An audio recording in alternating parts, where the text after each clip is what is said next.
വിശുദ്ധ കുർബാനയോടുള്ള സ്നേഹത്തെ പറ്റി ഞങ്ങളുടെ പ്രേക്ഷകർക്ക് വേണ്ടി ഒരു ചെറിയൊരു അതായത് നമുക്ക് ക്രിസ്തീയ ജീവിതം അതിന്റെ എല്ലാ കാര്യങ്ങളും ഒരുമിച്ച് ഒറ്റ പാക്കേജിൽ നമുക്ക് കിട്ടുന്നതാണ് കുർബാന.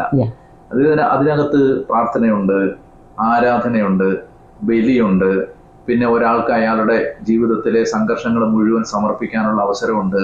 ഇനി നമുക്ക് ഈശോയിൽ നിന്ന് കൃപ ഒഴുകി നമ്മളിലേക്ക് വരുന്ന ചാനലുകളുണ്ട്.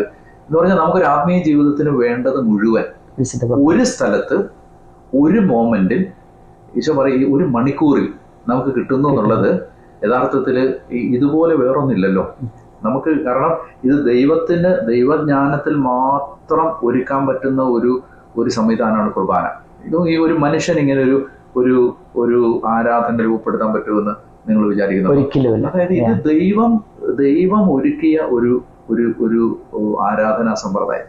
അതിനപ്പുറത്ത് അതിന് സത്യം പറഞ്ഞാൽ വിശുദ്ധ കുർബാനയ്ക്ക് വേണ്ടി ദൈവം ലോകത്തെ ഒരുക്കിയതിന്റെ ചരിത്രമാണ് ബൈബിൾ.